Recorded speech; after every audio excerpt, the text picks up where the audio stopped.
qui ont commencé depuis le mois de juin et le Seigneur m'avait dit de me taire parce que ça allait finir tout seul. Et j'ai vu comment c'est fini tout seul. Mais il y a d'autres niveaux d'attaque. Dieu m'a dit là, tu vas parler. Soyez en paix. Dieu m'a donné la sagesse de parler maintenant. Soyez en paix, respirez.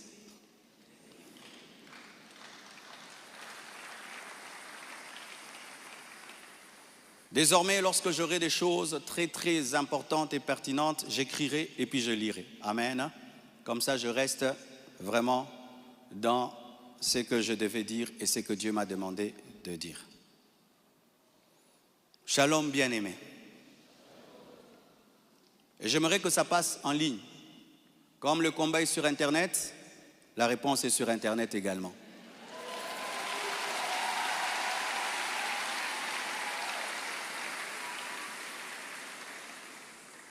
Je n'avais pas l'intention de m'exprimer publiquement à ce sujet, mais voyant le plan manifeste de l'ennemi, de s'aimer la division et de tenter de déstabiliser la communauté CREFEM, j'ai été conduit à sortir de mon silence. Et cela se fait aujourd'hui dans toutes les extensions compassion dans le monde. Les pasteurs vont parler en résumé ce que je suis en train de dire ici, car les fidèles ont besoin de réponses. S'il ne s'agissait que de moi, j'aurais gardé le silence, car de telles choses me sont souvent arrivées. Mais puisque l'honneur de l'Église et la paix de plusieurs sont en jeu, je dois parler, car il y a un temps pour se taire, un temps pour parler.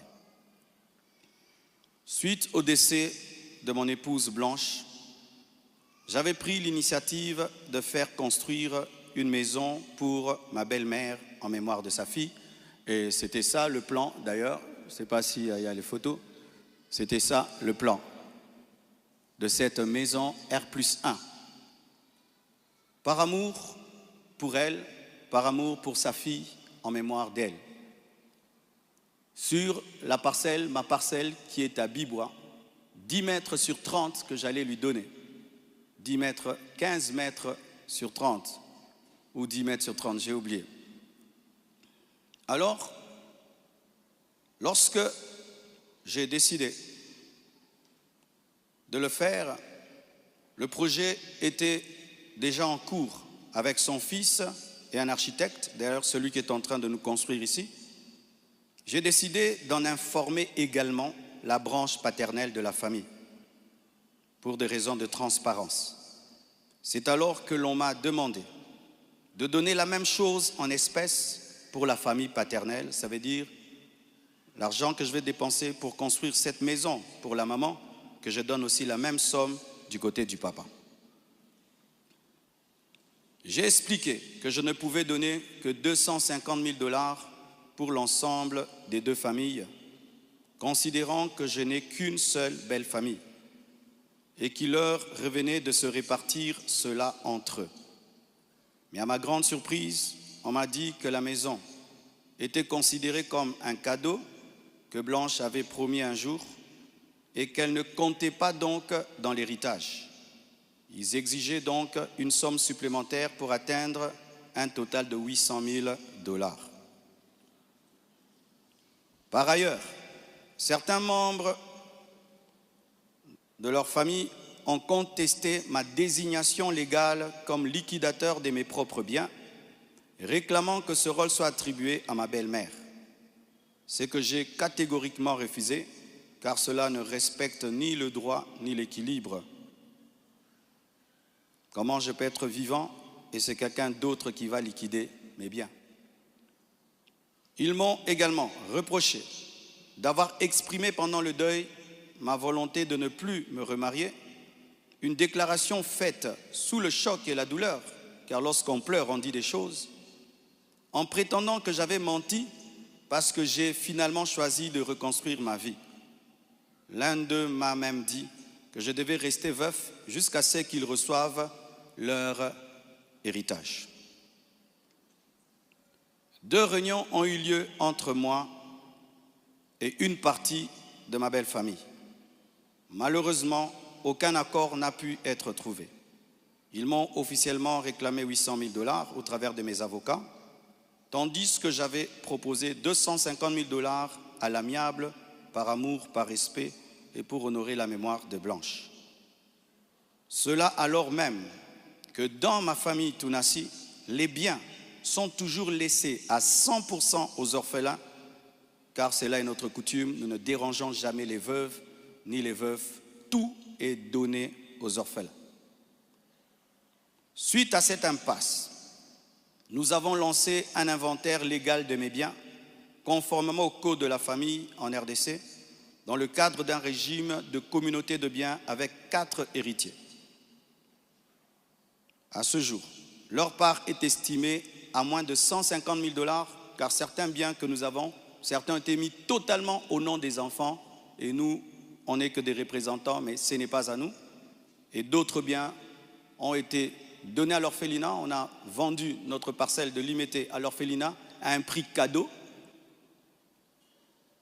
Donc, c'est 150 000 $, donc inférieur à ce que j'avais volontairement proposé. Les calculs d'ailleurs sont en cours jusqu'à aujourd'hui parce qu'ils considèrent que ce n'est pas le bon chiffre. Mais alors que les discussions entre avocats étaient en cours et que j'étais en voyage, certains ont choisi la voie de la diffamation publique. Leur objectif, me nuire personnellement et anéantir le ministère. Ils me l'ont dit clairement, que nous allons détruire ton ministère, nous allons détruire ta réputation, nous allons détruire l'Église. Récemment, un appel, un numéro anonyme d'Afrique du Sud m'a confirmé ce plan. La personne a affirmé détenir plusieurs enregistrements vocaux dans lesquels Blanche était en train de se confier à sa maman.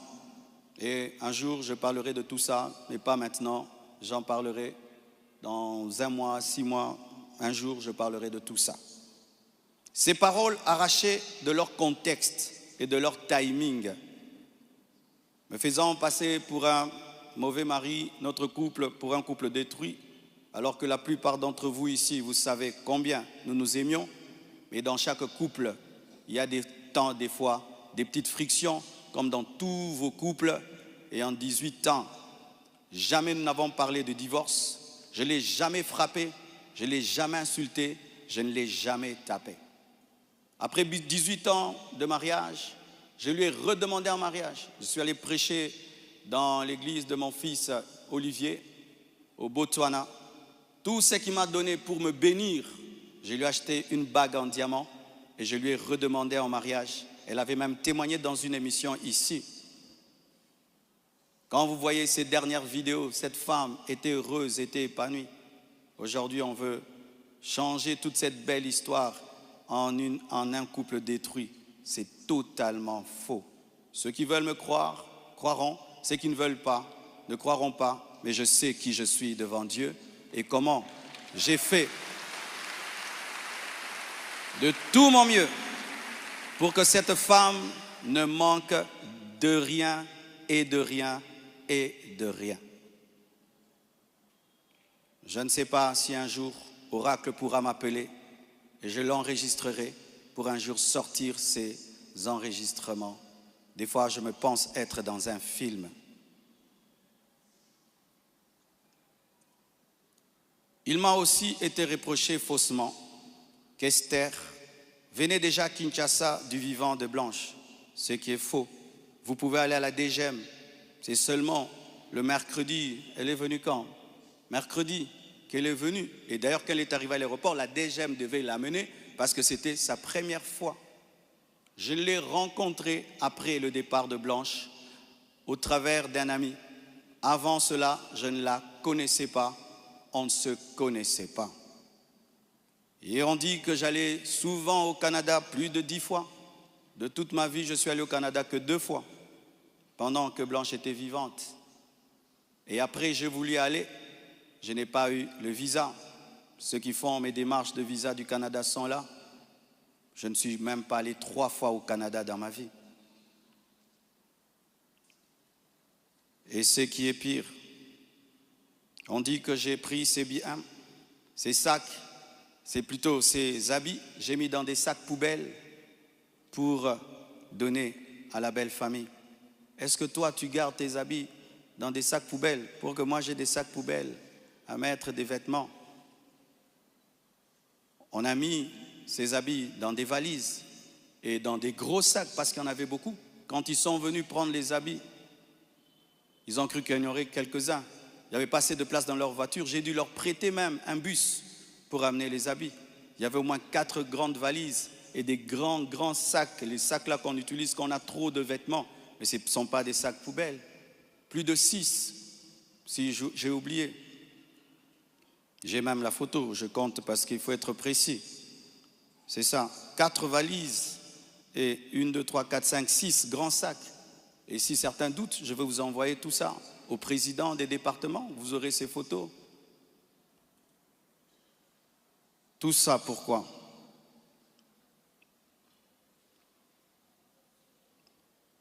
Et ce qui est terrible, on m'accuse même de l'avoir tué, alors qu'elle est décédée d'une crise cardiaque à l'hôpital, suite à une opération. Et ils m'ont posé la question, elle est morte de quoi? Je leur ai dit, on l'a opérée, elle n'a pas supporté l'opération. Le même jour, quand je suis arrivé avec son corps, après encore, la famille paternelle me pose les mêmes questions devant 10 personnes, 15 personnes, j'ai expliqué. Ils savent de quoi elle est morte. Et aujourd'hui au Congo, si tu deviens grand, donc tu tues les gens. Quiconque meurt à côté de toi, c'est toi qui le tues. Le jour que Dieu t'élèvera, tu comprendras ça. Tu dois prier que tout le monde vive 90 ans. Si les gens commencent à mourir, c'est toi qui les tues. Comment peux-je tuer la mère de mes enfants? Priver Tabiri de sa maman? Comment? Même toi, qui viens de te convertir, tu ne peux pas faire une telle chose. Moi, serviteur de Dieu. Elle est partie en Turquie samedi. Je l'ai suivie dimanche. On s'est rencontrés même avec papa à l'aéroport. Elle était déjà partie. Elle me disait de venir parce que pour son opération, il fallait que le mari signe. Et je suis arrivé, j'ai signé. Même pour une césarienne, on signe. Elle est partie, elle n'est jamais plus revenue. Et comment son corps est venu vite? Frère, le problème souvent, c'est que les gens attribuent aux autres leur pauvreté.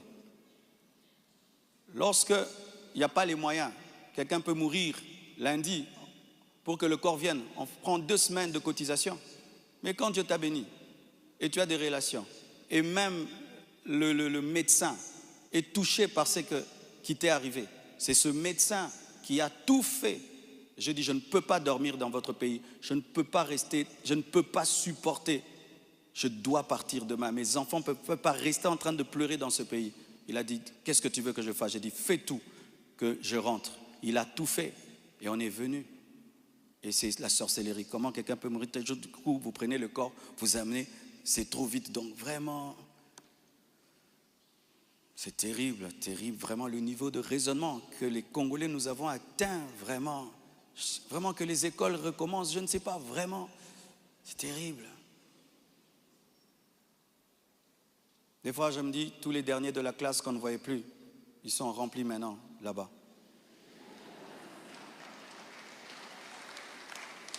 Et vous savez, le dernier de la classe, le professeur donne un cours de 2 heures du temps, et puis il a 1 sur 10. Le premier de la classe, il comprend, tu l'as 10 sur 10. Tu te dis, comment tu ne comprenais pas? C'est ça, maintenant, on a des cerveaux des derniers de la classe en RDC. Dis à ton voisin, même ce que tu es en train de comprendre, ce que le pasteur dit. Il faut vérifier, hein. Peut-être tu es un dernier de la classe à côté de toi.